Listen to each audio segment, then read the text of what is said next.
Hello, I'm John Ross from the Institute for Justice, and this is a special podcast we've put together just for fun because on Wednesday, January 22nd, the U.S. Supreme Court is going to hear oral argument in one of our cases. It has the potential to be a blockbuster in the realm of educational choice. So we thought that our listeners would be interested in learning more. The case is Espinoza v. Montana Department of Revenue. At its core, this case is about parents' ability to pick the best education for their children. That's Erica Smith. She's a senior attorney at the Institute for Justice, and she's co-lead counsel on the case. Public schools work great for lots of kids, but education is not one size fits all, and lots of kids are struggling in their public schools.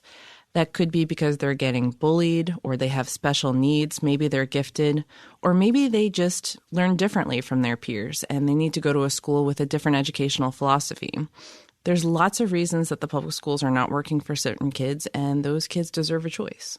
In 2015, the Montana legislature enacted a tax credit program that allows taxpayers who donate to a scholarship fund to get a tax credit of up to $150. A private nonprofit then bundles those donations together and gives them to low-income students and students with disabilities in the form of scholarships that can be used to pay tuition at private schools.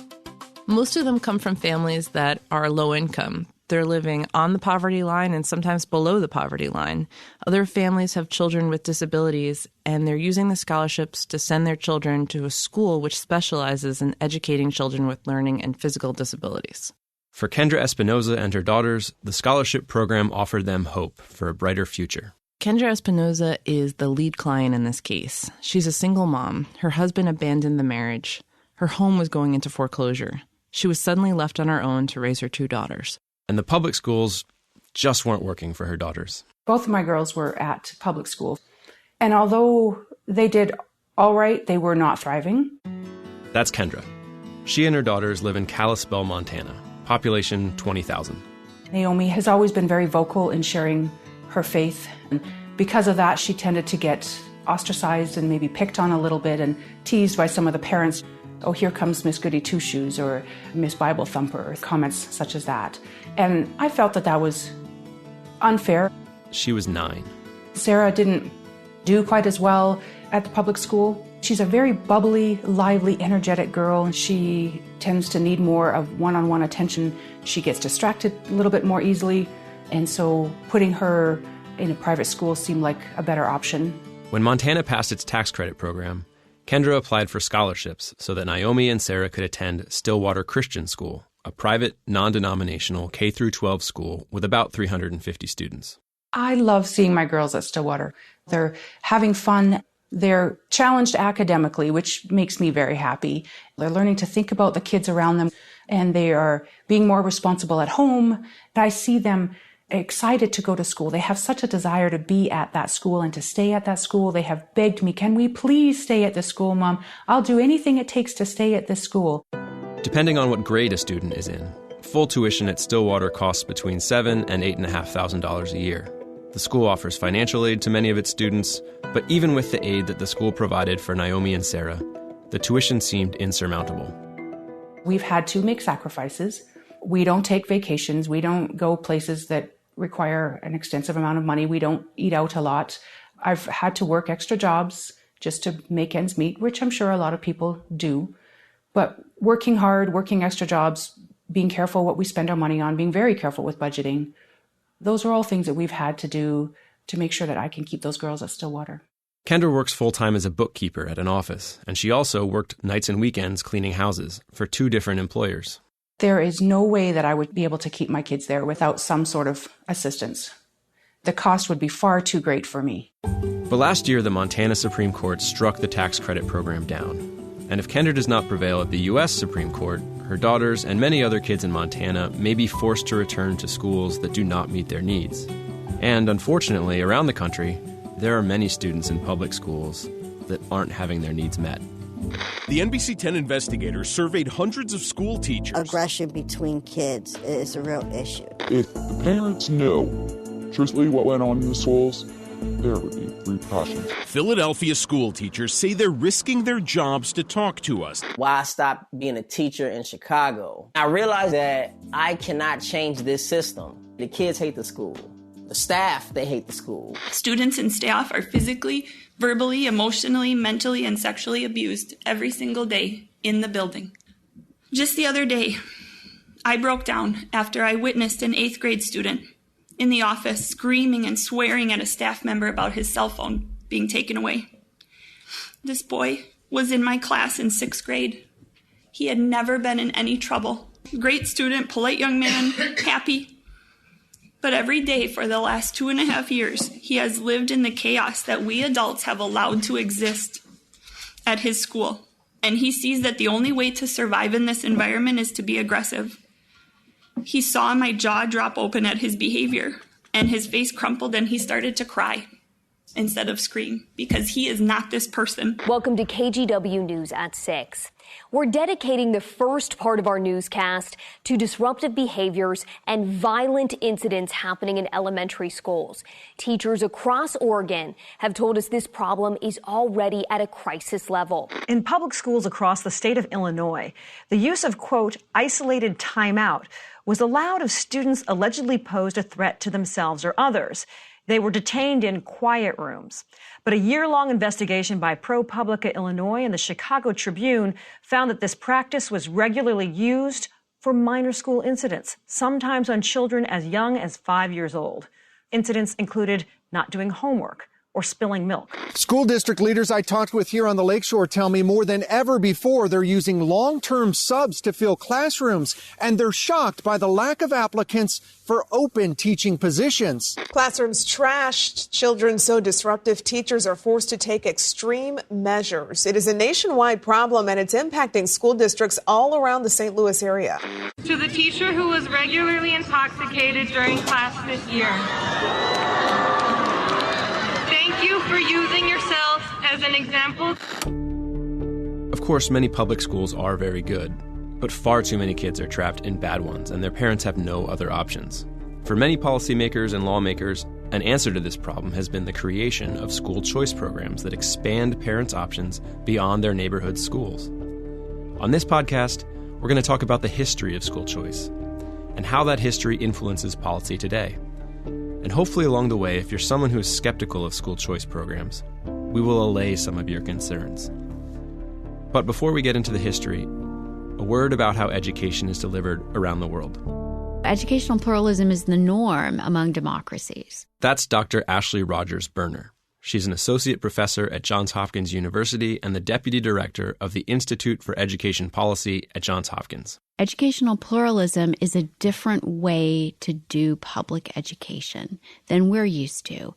It's a system in which the government funds and regulates, but doesn't necessarily deliver public education. In countries around the world, families get to choose from an array of publicly funded educational options aside from their neighborhood school. And it's not a big deal. It's just how they do things. Families are different and children are different. And it's important to have parents able to find a school that fits for their particular child's needs. And it may be something to do with religious belief, but it may have something to do with pedagogy or the class size or special activities. And so pluralism tries to make options for families widespread as opposed to only accessible for the wealthy. In Canada, Germany, France, Sweden, Denmark, Israel, and elsewhere, the government either operates or funds an array of educational options. So the Netherlands, for example, funds 36 different kinds of schools on equal footing, and they hold them all accountable for academic results. In England, the Anglican Church is the primary provider of elementary education. But it's possible to add all different kinds of schools that fit with parental wishes and needs in the demography of a given place. Canada, the same thing. And it's not just Western democracies. Indonesia funds Christian schools and Muslim schools, and they hold them both accountable for the same academic results. If we're talking about other non-Western countries, Hong Kong is probably the best example. Hong Kong, the government funds, but they don't deliver education. It's delivered by voluntary organizations that are sometimes religious and sometimes not. Liberia has had an experience recently where they forged a public-private partnership and essentially have charter schools. And those charter schools have been fairly successful in closing the achievement gaps. In Australia, most educational funding comes at the provincial or state level. But when research suggested that private schools were doing a good job narrowing achievement gaps between wealthy and poor students, the national government began funding access to private schools. So the Australian government stepped up and began to fund access to these independent schools, and it's having a positive effect upon outcomes. In fact, 50% of the students in independent schools now are from the lowest segment of income levels. That's all in stark contrast to the educational model in the United States. We do have what we would call school choice in this country, but it's called having enough money to move to the suburbs or to send your child to a private school. We don't need to do things this way. Looking around the world, it is not the case that only uniform, state-sponsored schools produce good citizens. It is not the case that providing options that respect children's pedagogical needs or their families' religious or cultural backgrounds leads to a loss of social cohesion or a lack of accountability. Our assumption now is that public schools are the district schools. Until we start pulling back and looking at other countries, we assume that's what public education is. So what that means is all of the departures from the norm of uniformity have to argue for their legitimacy. That norm of uniformity, that most or all kids should go to the same kind of school, dates back to the 19th century. But prior to the rise of uniform, standardized schools, we did have a pluralist educational culture in this country. One of the most important and interesting things about the landscape of schooling before the kind of rise of public school systems, which were really starting to form and spread in the 1840s and 1850s. The interesting thing about schools before that, it really was a largely market-driven private model. That's Dr. Robbie Gross, who is a history teacher and assistant principal at Sidwell Friends School. So in rural areas, for example, where most Americans lived, those schools were largely market-driven, meaning the community may have funded the school for a certain amount of time, a few months, say, through public tax dollars, by taxing themselves. But if you wanted to send your child to that school for more time than that, say for 4 months or 5 months, you had to pay tuition. So even in rural areas, schools were tuition dependent and responsive to supply and demand. And because the schools were funded locally, they usually reflected the religious and cultural backgrounds of the area. Up until the rise of public school systems, cities had a much more diverse kind of marketplace of schooling, but we would see them today as private. There were private schools for the children of the wealthy, and there were free charity schools for the poor, usually run by churches. So when we think of what makes a public school public in the 20th century, it's operated by the state. It's standardized with some sort of central control over the curriculum. It's governed by public officials. It's secular. None of those really applied to any school in the early 19th century or in the 18th century. But then, starting in New England in the 1830s, there's a push for what were called common schools. People like Horace Mann and Henry Barnard and others, they saw a real problem with the decentralized system. They believed it produced division and strife. For common school proponents, they wanted to get as many students from different social classes and religious denominations in the same schools as possible.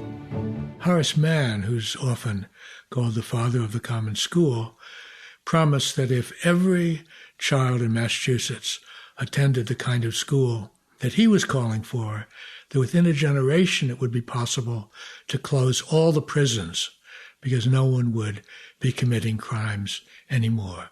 There was this naive idea that you could somehow create a utopia through common schooling. That's Charles Glenn, Professor Emeritus of Educational Leadership at Boston University.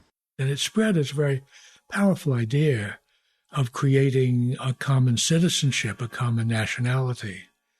It didn't actually function that way because, ironically, it became a source of conflict rather than a source of unity. There was just no conception that you could operate schools that would not have religion as a central component of teaching children to have good moral character and to be good Americans. For Americans of all stripes in the 19th century, one purpose, if not the purpose, of education was moral development. And religion was a key part of that. And the religion that Horace Mann and others had in mind for public schools was a kind of generic Protestantism. It was quite exclusive of non-Protestant religious expression. You would start the school day, for example, with a reading from the King James Bible, the Protestant Bible. Horace Mann was a Unitarian, of course, and although he insisted that the school should teach religion, he wanted them to teach what he called the pure religion of heaven, which left out things like sin, redemption, and instead should just be teaching of the brotherhood of man and a pure moral uplift. But at the same time that proponents of common schools had this utopian vision of schools uniting people around shared values and driving the crime rate to zero, the country was experiencing a wave of mass immigration of poor, working-class people who were predominantly Catholic. The great influx of foreigners into this country has, of late, become a matter of alarming anxiety to the people. That's the governor of New Hampshire speaking in 1855. He was a member of the Know Nothing Party, which took control of several state legislatures in the 1850s by whipping up fears about Catholic immigrants. Guided and controlled by one mind, and that mind solely directed to one object, the extension of the power of the Church of Rome. This alien element is now rapidly insinuating its wiles, maturing its schemes, and extending its influence over the country. So-called nativists argued that Catholic immigrants were mindless servants of the Pope, who was bent on overthrowing democracy. And they were worried that the newcomers would take their jobs, and that they were coming in such huge numbers that they would take control of local politics. And the rhetoric was like, these Catholics are here to subjugate us, potentially with violence. The religion which they've been taught from their birth is religion that pronounces all creeds heresy but its own, and boldly avows that it nourishes most when watered by the blood of heretics. The Pope didn't necessarily help matters with some of his pronouncements. The Pope condemned a lot of the modern ideas that underlay Republican life, including the idea that there was a right to freedom of conscience, freedom of religion, and so forth. But whatever the Pope was saying, that doesn't explain or justify the full-on hysteria of the nativists. Hysteria that resulted in periodic outbursts of mob violence against Catholics in cities including Boston, New York, Philadelphia, Louisville, St. Louis, Cincinnati, New Orleans, and other places. Here's a Catholic bishop writing in New York City in 1856. Convents have been burned down. Catholic churches have been burned down, while whole neighborhoods have been under the eye of public officers, reduced to ashes.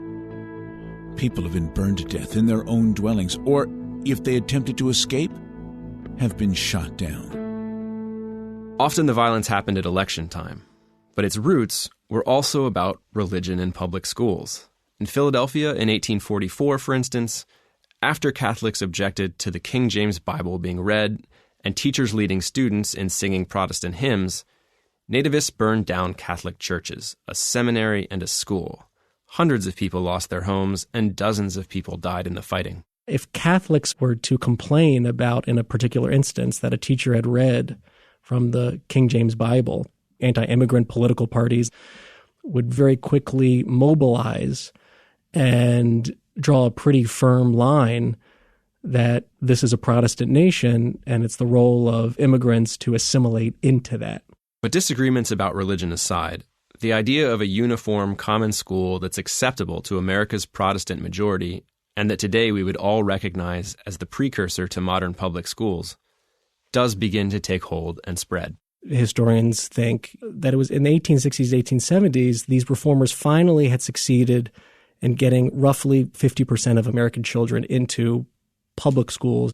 And to do that, common school proponents had to overcome a number of other challenges. One of the things that these reformers really struggled with was how do we bring in middle and upper middle class Americans to the public school system. Free education was associated with charity schools. And if you looked at the kinds of high schools that were being built, they were these magnificent buildings. They were huge investments because the belief was if we have these shining schools at the pinnacle of our public system, then we'll be able to attract middle classes. In addition to the two groups we've talked about, the idealistic common school proponents and the anti-Catholic nativists, there's another group that emerges a few decades later that plays a prominent role disparaging pluralist education: political economists. In the middle of the 19th century, the laissez-faire economics of Adam Smith was being seriously challenged in intellectual circles by economists who wanted to see the government doing more to regulate and control the economy. We don't think of 19th century political economy really as focusing on education. We don't think of these economists as focusing on schools. We think of them as thinking about railroads and the role of competition in different industries and the role of government in regulating different industries. But what these economists were interested in is really puzzling over what kind of a good is a school. Should schools in the United States operate like shoe manufacturers? Everybody can start one and compete with one another, and that competition will produce the best possible outcome for the consumers. Or should schools operate more like emerging natural monopolies, goods like railroads or municipal utilities? You may have heard of John Bates Clark.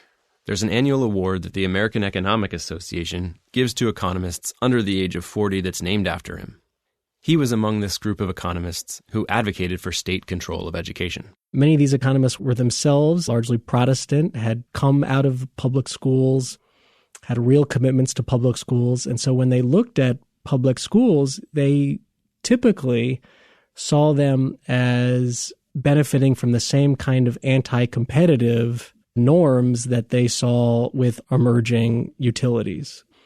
And that kind of language actually trickled down into how many other Americans thought about public schools. But public schools remained Protestant institutions. And in the 1870s and 1880s, Catholics who were still arriving to the country in large numbers tended to be attracted to their own schools. The vast majority of Catholic schools in the 19th century were very modest schools attached to the local parish church.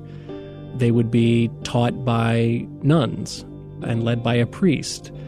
And as a result of that, they could charge little to almost no tuition. So they were affordable.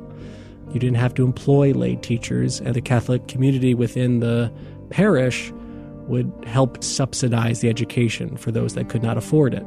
Catholic schools also often taught in the language of the home country. Because Catholic communities were also somewhat segregated by ethnicity. You would have a Polish parish, Italian parish, Irish parish, Czech, German, so forth. That local Catholic school, as opposed to the public school, would be able to teach children in the language of their home countries. And priests and the Catholic hierarchy in the United States had mandates to parents that they had to send their children to Catholic schools, which is not to say that all Catholics followed that instruction. But probably most importantly, many Catholic parents believed that a good education was a Catholic education. What Catholic parents wanted was schooling that was informed by a Catholic understanding of the nature of a flourishing human life. In a public school, either there would be some sort of generic, non-denominational religious instruction, or the instruction might be explicitly anti-Catholic. According to Professor Ruth Miller Elson, who did a survey of over 1,000 textbooks that were in common use in 19th century public schools, textbooks frequently claimed that the Catholic Church was a threat to the Republic. Which isn't to say public schools everywhere were hostile to Catholics. In some places, public schools were willing to take the King James Bible out of schools. But that didn't solve the problem either, because it sparked a backlash from Protestant parents. Anyway, Even as the public school movement is growing rapidly across the country and replacing private Protestant schools, there was an explosion of Catholic schools. What made Catholic schools so different from other private schools is that these were really mass-attended institutions, meaning in a city you could have tens of thousands of students attending these schools, and these would be children of working-class parents. But when Catholics sought public funding for their schools, they ran into fierce resistance. Of course, the local public schools were strongly Protestant, and they received public funds. But the idea that Catholic schools should also receive public funds was anathema and became a very powerful rallying point for the Republican Party. The anti-immigrant hysteria of the Know Nothing Party and other nativist groups subsided during the Civil War. But after the war, it once again became good politics to stoke fears about Catholics. After the Civil War, the Republican Party, which had been very strong in support of the rights of slaves and then of freed slaves, was getting discouraged with its efforts in the South. White resistance, what became Jim Crow, was getting stronger and stronger, and Republicans were concerned that they would not be able to continue to win national elections. So they went looking for a new issue. The new issue, they decided, very explicitly, there was no apology about this, was opposition to what they saw as the Catholic threat, the danger the Catholics who were becoming politically active in northern cities would somehow change the Protestant character of the country. And so a natural focal point of that was to oppose the idea that Catholic schools should be able to receive any funding from the state for the cost of their schools. One of the missions of the Republican Party after the Civil War was to try to unite the North and the South and create politically a kind of permanent majority for the Republican Party. And one of their ways of doing that was by trying to unite the Protestants of the South with the Protestants of the North around public schools. So public school systems became a real central focus of the Republican Party after the Civil War. And so what had essentially been local conflicts over school funding migrated into national politics. As private schools become more and more associated with Catholicism, they would be described in anti-Catholic terms or in anti-Polish terms or in anti-German terms. Well into the 20th century, you had depictions of advocates of private schools as being not just hoping to advocate for their own school, but as seeking to undermine and destroy public schools. In Harper's Weekly, one of the most prominent news outlets of the time, the iconic cartoonist Thomas Nast published vivid anti-Catholic propaganda. Many of the iconic images of the horrors of slavery and the horrors of post-Civil War attempts by white Southerners to redeem their states, quote unquote, from the control of the Republican Party and the control of African Americans. Many of those images depicting that struggle were drawn by Nast. But Nast was also, like many Republicans, anti-Catholic and had a deep suspicion of Catholic schools and of private schools. In one cartoon, Nast drew Roman Catholic clergy as crocodiles invading America's shores and devouring school children. And in the background, there are ruins of a public school with an American flag flying upside down. In another famous cartoon, he showed Catholics firing a cannon at a public school labeled Fort Sumter. Nast saw those Catholic schools in exactly the same light as he saw what the South did to ignite the Civil War. That what Catholics and Catholic schools were really trying to do was drive a wedge in the country and undermine Republican government. And it wasn't just cartoonists. President Ulysses S. Grant was stirring people up with the idea that the country was on the brink of another war. At a reunion of the veterans of the Army of the Tennessee, one of the northern armies, Grant spoke and said that we might be facing a more terrible civil war than the one we had just come through. And that would be a civil war created by the demands of Catholic immigrants to reshape the nature of our country. There was that kind of rhetoric going on. As Catholic school systems began to proliferate in the 1870s and 1880s, the impulse among public school officials was, we need to shut these down. So you saw various attempts to prohibit Americans from going to private schools, passing compulsory attendance laws that made it incredibly difficult for Americans to attend Catholic schools, removing Catholic schools' tax-exempt status. And one of the most pernicious regulations that emerged from that era is one that the Montana Supreme Court relied on in 2018 to strike down the tax credit scholarship program, Blaine Amendments. In 1875, President Grant proposed an amendment to the U.S. Constitution, which was sponsored in the House by James G. Blaine, a congressman and former Speaker of the U.S. House of Representatives from Maine. The federal Blaine Amendment would have banned funding for quote-unquote sectarian schools, which meant Catholic schools. That's my colleague Erica again. It was plainly a discriminatory measure meant to protect the status quo, which was Protestant public schools. Today, the word sectarian has lost most of its bite. But at the time, according to Robert Nadelson, a retired professor of law at the University of Montana, sectarian was an insult. It was, quote, a word of opprobrium. You would never refer to your own faith as a sect or sectarian. The word always referred to someone else's different and suspect beliefs. Depending on the context, it could be applied to Mormons or Jews or Muslims, but mostly it meant Catholic. To quote Professor Nadelson again, clinging to an unpopular religion in a way incomprehensible to the majority rendered a person sectarian. Fortunately, the Blaine Amendment never made it into the U.S. Constitution. The federal Blaine Amendment passed in the House, but it fell just a few votes short in the Senate and was not sent to the states for ratification.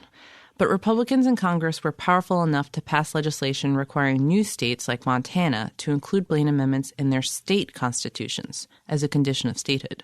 And other states adopted Blaine amendments even though they were not required to do so.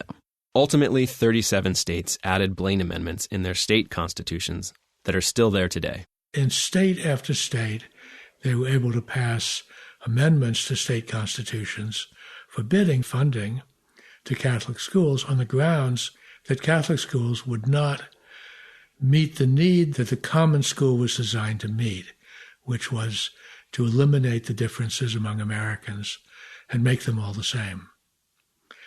Lately, of course, we've come to see that pluralism is a good thing, that it's just fine that we're not all the same, as long as we agree how we can live together and treat each other with respect. Which brings us back to Espinoza v. Montana.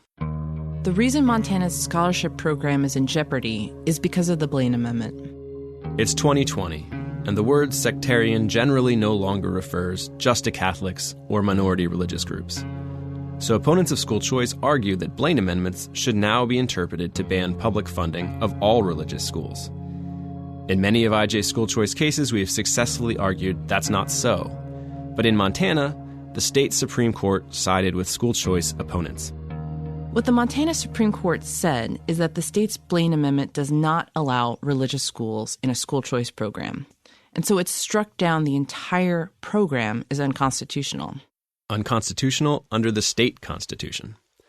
What the U.S. Supreme Court will decide is whether the Montana Supreme Court's ruling conflicts with the federal constitution. We're arguing that interpreting the Blaine Amendment to bar religious schools flatly violates the Free Exercise Clause.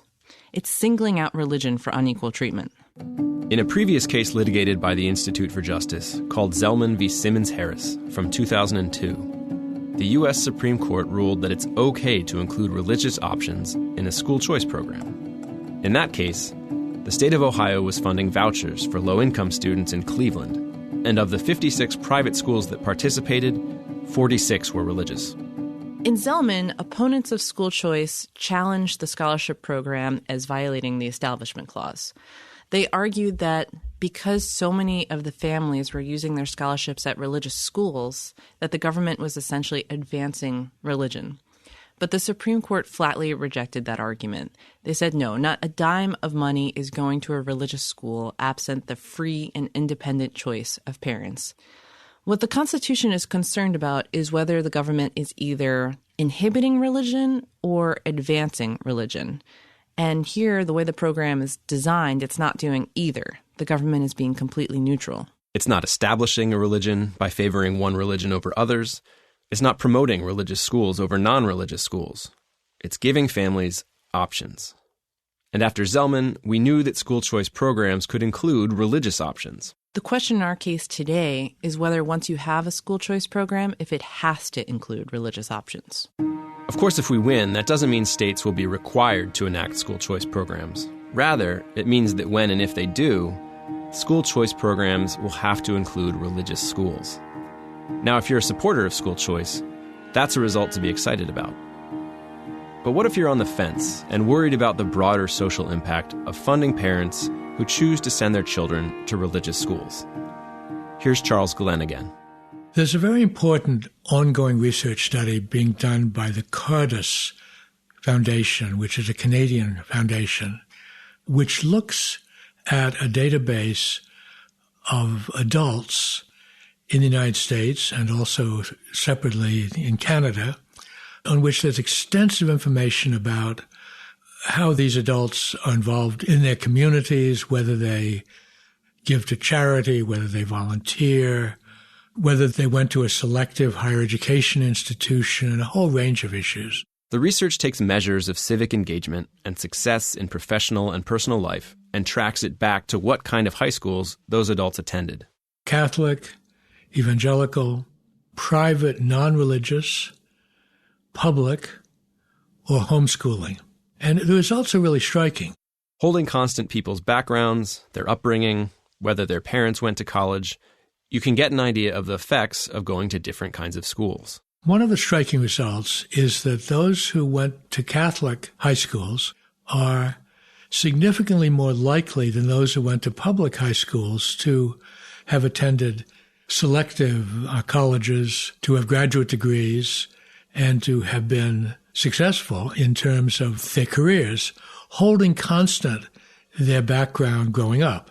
Evangelical schools produce somewhat different results. Those who had gone to evangelical high schools were strongly more committed to community, more likely to volunteer in their community, not just for religious things, but also for non-religious community things, more likely to give money, less likely to have gone to selective higher education institutions, more likely to report themselves contented with their lives, again, holding constant all those background factors. So there's no indication that attending evangelical schools has the result of leaving you cocooned off from the wider society. There is no good evidence, no research that I'm aware of has been able to show that the effect of attending Catholic schools is in any sense to make students less open, more bigoted, less committed to pluralism, less committed to community than attending public schools. So just like non-religious schools, religious schools can and do contribute to civic life and produce good citizens. They can be a lifeline to students who are struggling in traditional public schools. I've done a lot of work over the last 10 years or so about the question of Islam in Europe and the U.S. I argue that Europeans ought to learn from the Catholic experience in America how to deal with their Islamic minority group. That what Catholics learned in America and then taught to the Catholic Church worldwide was how to operate as part of a pluralistic society and not as a dominating group. American Catholic leaders had enormous influence in helping the Catholic Church worldwide to adopt its new posture, which is very positive toward pluralism, positive toward the rights of parents. It used to be the Catholic Church asserted the rights of the church to educate every child who had been baptized. Now the Catholic Church asserts the right of parents to decide if they want their children to have a Catholic education. That's a fundamental switch, so that there has been a change, a very positive change, which the Catholic Church in the United States, and I add I'm not Catholic, has been a real leader in, and which I think can show us the way forward in relation to Muslims in the West as well. Today, like in the 19th century, we have people who speak different languages coming to this country, and they will need and want to go to schools that respect their heritage. And the lesson from the past is that we can avoid a lot of conflict by allowing for pluralist educational options and get good results. With a team of my doctoral students from Boston University, we studied 7 Islamic high schools across the United States over the course of several years, going out, observing, having focus groups with kids, interviewing parents, interviewing staff, of course. And then on the basis of this, wrote a book about the ways in which those schools were seeking to help their students to become citizens of the United States on the basis of a Muslim identity and beliefs. I expected, as we began this study, to find that the students and their parents perceived a major clash between what they were trying to stand for and American life. And we found much less of that than we expected. We found that the kids we interviewed were very much committed to being American. They had no question about that. They saw themselves as being examples that would teach America that they need not be anxious about Muslims, that Muslims could fit in and play a positive role within American life. But let's say you approach this issue from a progressive perspective. Does that perspective demand that you oppose school choice? I asked that question to Joseph Vitariti, who is a professor of public policy at Hunter College and who is an expert in the Zelman case. I consider myself a progressive in the Bernie Sanders, Elizabeth Warren kind of context. And I work with choice programs in New York City. And I've met the parents who've sent their kids to those schools, and they really feel that their kids had new opportunities in life. That's very hard to ignore. How do you tell a parent whose kid's stuck in a lousy school, who's not getting educated, and says, I want out of here? You don't know what's best for your kids. Supporting pluralism and school choice doesn't mean abandoning public schools. It just means more options. I'm a supporter of public schools, and I was never one to say, let's have choice programs, but let's not spend money on public education, because I am very supportive of public education. But it's not an either-or thing. The fact of the matter is there are too many children, disproportionately racial minorities, and people at the lower end of the economic ladder who are just not being served well in education. It's been going on for many years, and it hasn't improved very much. In fact, the last NAEP scores show that we're losing ground again. And so you can't say you're interested in public education and ignore those facts. I asked Professor Vitariti if some parents might do a bad job of choosing a school for their children. And he told me a story. I remember when we were first having a conversation about charter schools in New York, I was invited to people who had been on the radical side of politics in New York City for years in Harlem. And there's a woman who was involved in school boycotts who was organizing it. And she said, we're trying to figure out this charter school thing. Can you come up and talk to us? And so I went up, and it was a room full of parents from Harlem. And there was this gentleman in the front row who was a pretty well-known education writer who was very much against charter schools and choice.